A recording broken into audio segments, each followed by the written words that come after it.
Hello there, Hippy Gaming here.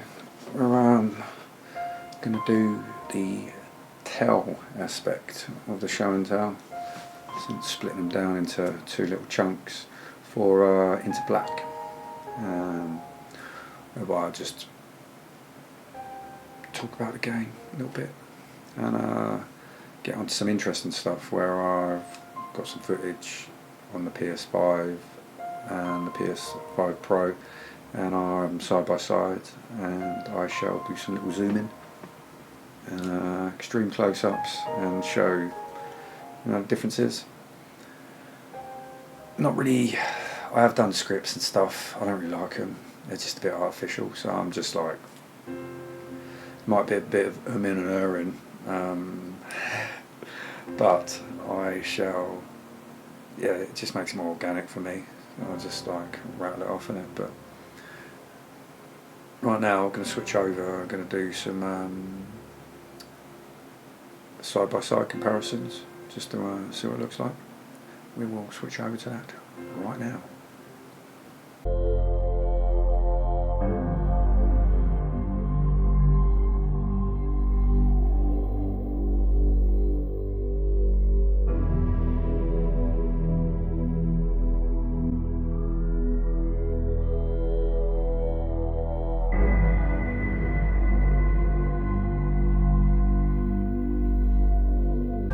Look at that, another cave. There, that reading. It's the drive core. Good heavens, you're right! We're saved! She said the cave was flooded, right? Scratch that, we are once again unsaved. If we had some titanium, we could fabricate dive jets. Can you run a sweep for titanium, please? Let's see, titanium. Aha! Found some. Nice work.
Let's just have a look what it looks like in the headset compared to what it looks like on the screen.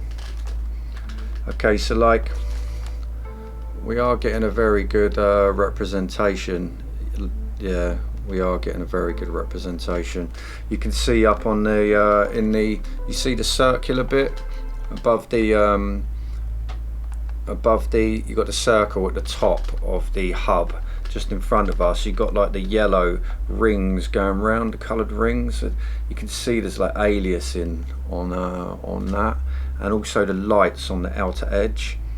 You can see that both on the in the headset and on the screen. And then like down there in the distance, you got the like the number 12. That's a little bit fuzzy. The same with these lights here, but I mean, not pointing out the alias bit, there's not, the main bit of aliasing is just that yellow bit in the distant bit of the yellow ring just up there. But otherwise, I mean it looks really good in the headset.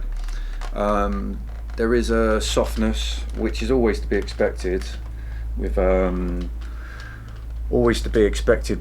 games, is that it's going to be softer until we get up to a point where we've got like actual true 4K headsets and not 2K on each side. There's always going to be a reduction in clarity compared to what you see on the social screen. But, but no, that's a solid representation of what's inside there. Yeah. Right, so let's have a look on the base PS5 on the in headset,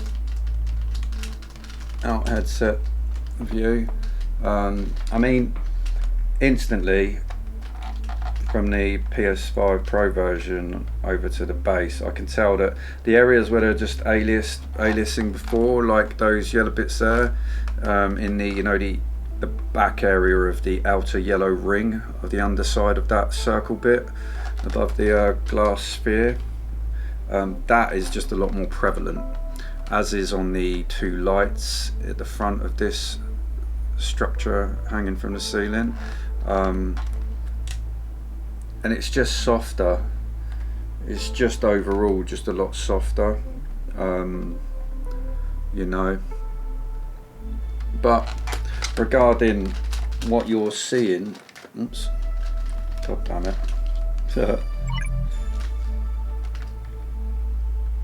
But regarding what you're seeing, it's yeah, it's a very accurate representation. Definitely, yeah. Right, well, that was the end of the old comparison. Hope you got something from it. I mean, let's be honest. I mean, graphically, in the footage you're seeing, there's like no difference, do you know? Like, in the headset itself, the difference is there, but it's very, very, very slight, you know, very slight. And let's remember, this game's not PS5 Pro Enhanced, but it just goes to show you how well the game's optimized for the base PS5, because it's obviously hitting that top end of the dynamic resolution a lot of the time. The only difference you've got is the jump from 90 Hertz to 120 Hertz. You've got all of the same graphical bells and whistles, otherwise all of the same particle effects, lighting effects and everything like this. It's just that increasing frame rate. That's it. I mean, it's a good increase, you know, don't get me wrong. It's nice to have another 30 frames a second, but yeah, that's all you're getting, you know. This isn't a game that you buy a Pro for, you know. No Man's Sky is a game that you buy a Pro for. We'll talk about that in regard to this game in a minute. But yeah, regarding the updates, they're minimal, you know, you can see for yourself. So I think we'll move on just to the game itself, and I highly recommend you buy this game. I've played this a lot before on Quest 3 with another person in co-op in the story mode. About halfway through it got, and then on my own, and both are equally as enjoyable, you know. And you can play with up to 4 people, 3 others, you know. And you can do a singularity event, a singularity mode where there's 12-player PvE. Not tried that myself yet, but heard it's not very fleshed out. But you know, it's there. There's things to do, and the loop in it is great. You know, the whole, you go out and go and mine for stuff, and there's the story there, and it's great. Your little robot friend is hilarious. It does Cosworth's voice from Fallout, if you're a fan of the Fallout series. But I also think, as Jeremy Hero did, that he sounds like Matt Berry, British comedian, great British surrealist comedian. But anyway,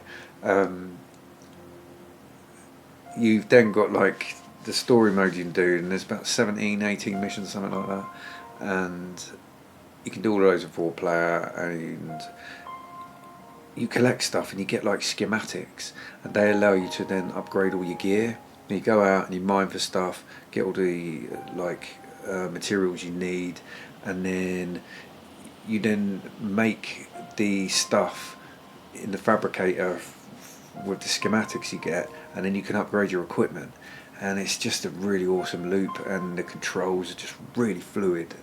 Like, like really fluid. Like you won't have a problem with any of the systems in this game, like the being able to select all your weapons and everything. It's just fluid and quick, and yeah, they just want you to do what you want to do and be able to do it when you want to do it, and it's really refreshing in a VR game, you know, for it to be like that, out of the tunnel, out of the starting gate, you know. And yeah, I really appreciate that. Binary Mill are great.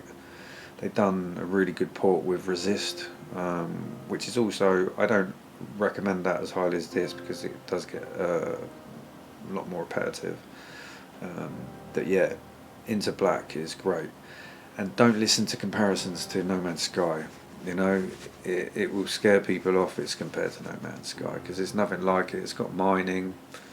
A lot of games have got mining. Don't compare it to No Man's Sky, do you? It just happens that it's in space as well, you know, but it's not in space. It's just on a planet and you never see the outside. So, yeah. Or maybe you do because I've not got to the end. But, yeah, it's a great game. Highly recommend it. Yeah, it's 2 thumbs up from me. Anyway, Oodles of Toodles. Oodles of Toodles.